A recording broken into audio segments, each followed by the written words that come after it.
Sir ఈరోజు జగన్మోహన్ రెడ్డి గారు వాళ్ళ లీగల్ సెల్తో భేటీ అయ్యారు. ఈ భేటీలో అంటే ఆయన న్యాయపరమైన అంశాలు చర్చించడం కొని ఉండొచ్చు, దానికోసం ఈ భేటీ పెట్టుకొని ఉండొచ్చు. అక్కడ కూడా ఆయన చంద్రబాబు గారి పాలనపైనే మాట్లాడుతున్నారు. ముఖ్యంగా ఆయన రాజకీయ జీవితంలో ఎప్పుడు ఇంత వరిష్ఠ పాలన చూడలేదు అంటున్నారు. సో మీకు ఎలా అనిపించింది ఆ మాట? అంటే ఈయనకేం సుదీర్ఘ రాజకీయ జీవితం ఏదైనా ఉందా అండి? ఈయన రాజకీయ జీవితంలో సగం రోజులు జైల్లోనే ఉన్నాడు. అక్రమాస్తుల కేసులో సగం రోజులు జైల్లోనే ఉన్నాడు. ఈయన చూసిన ముఖ్యమంత్రి ఎవరంటే వాళ్ళ నాన్నని బాగా దగ్గర నుంచి చూశాడు. పాపం వాళ్ళ నాన్న ఎంతమంది ముఖ్యమంత్రుల మీద పోట్లాడాడు. పోట్లాడి నిత్య అసమ్మతి నేత అని ఈ రాజశేఖర రెడ్డికి పేరు.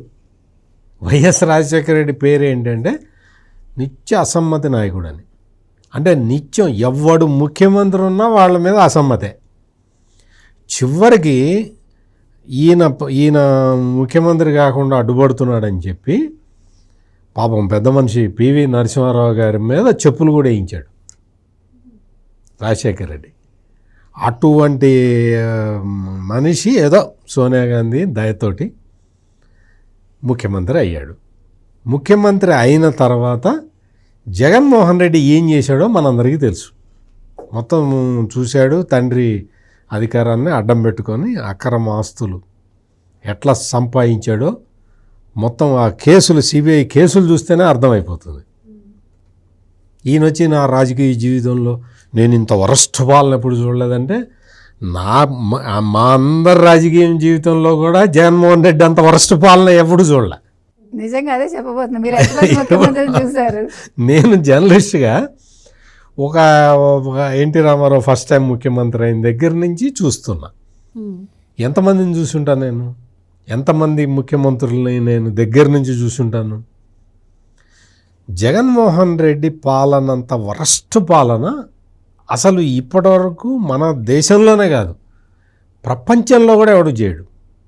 అంత మామూలుగా సద్దాం హుసేన్, గడాఫీ వాళ్ళు కూడా ఇంత వరస్ట్ చేసి ఉండరు.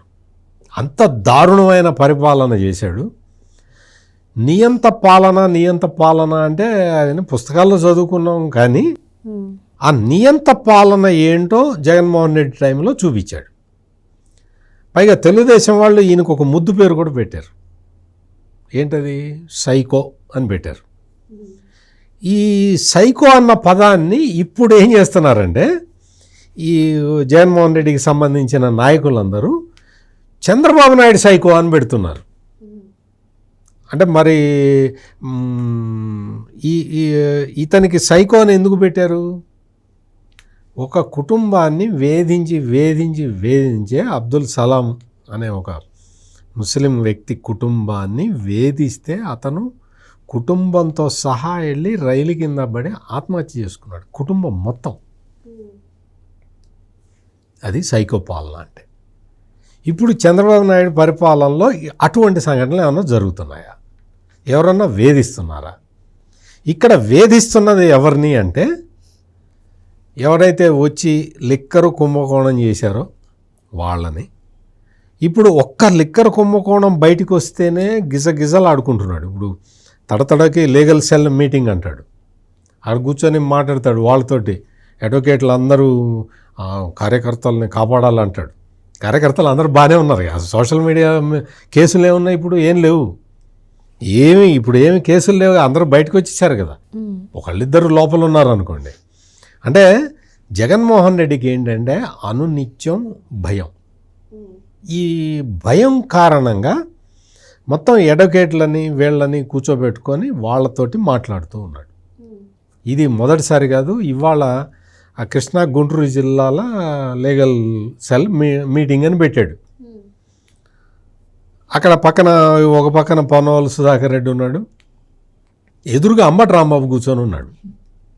అంబటి రాంబాబు మరి ఏం సలహాలు ఇచ్చాడో తెలియదు, కానీ కార్యకర్తలను మనం కాపాడుకోవాలి అంటాడు. నీ కార్యకర్తలు ఎవరు? గంజాయి బ్యాచి, లంపెన్ ఎలిమెంట్స్ వాళ్ళు కదా నీ కార్యకర్తలందరూ. అంటే కార్యకర్తలందరినీ మీరు ఎట్లా అంటారండి అని మీరు అడగచ్చు. ప్రతి మీటింగులో, ఏ మీటింగులో చూసినా రప్ప నరుకుతాం అనేవాడు కార్యకర్త రౌడీనా? మీరు ఒక్కసారి మీరే చెప్పండి. ఆ స్లోగన్స్ ఇప్పించుకుంటున్నారంటే ఈ లీడర్లందరూ, వైసీపీ లీడర్లందరూ సైకోలా కాదా మీరు చెప్పండి. కత్తులు పట్టుకొని ఎక్కడ వీళ్ళు ప్రోగ్రాం పెట్టుకుంటారు కదా, మామూలుగా ఏదన్నా ప్రోగ్రాం పెట్టుకుంటే, ఏ ప్రోగ్రాం పెట్టుకున్నా సరే కత్తులు పట్టుకొని మారణాయుధాలు పట్టుకొని డ్యాన్సులు వేస్తున్నారా లేదా? వీళ్ళని కార్యకర్తలని అంటారా అనరా? మీరే చెప్పండి. అవన్నీ మానిపిస్తే మిమ్మల్ని కూడా పార్టీ కార్యకర్తలని నేనే అంట. మీరు అవన్నీ చేయకుండా రప్ప అంబటి రాంబాబుది ఏదో ఒక వీడియో బయటకు వచ్చింది. అంబటి రాంబాబు మాట్లాడుతుంటే వాడు రప్ప అని అరుస్తుంటే ఓరిని పాసుకోలా ఉండరా, నన్ను అరెస్ట్ చేస్తారు పోలీసులు, నువ్వు రప్ప అంటే అని భయపడుతున్నాడు. అంతకు ముందు లేదు కదండి. అంటే వీళ్ళు అధికారంలోకి వచ్చిన తర్వాత వీళ్ళు నేర్పించిన దాన్ని బట్టే వాళ్ళు అలా ఎగ్జాక్ట్లీ 100% జగన్మోహన్ రెడ్డి నేర్పించాడు, వాళ్ళందరూ నేర్చుకున్నారు. ఆ కేసులు అయితే ఆ కార్యకర్తలందరూ ఇంక వాడు ఎక్కడికి పోలేక తన పార్టీలోనే ఉంటాడు అన్న స్వార్థంతో జగన్మోహన్ రెడ్డి ఈ అడ్వకేట్లని తడతడకి వీళ్ళని కలవటం, వీళ్ళతో మాట్లాడటం, లీగల్ సెల్ అని పేరు పెట్టుకోవటం, వాళ్ళతోటి మంతనాలు మాట్లాడుకోవటం, తన భయాన్ని ఎక్స్ప్రెస్ చేస్తున్న తప్ప ఇది వేరే విషయం కాదు. Please subscribe to Leo news for more videos.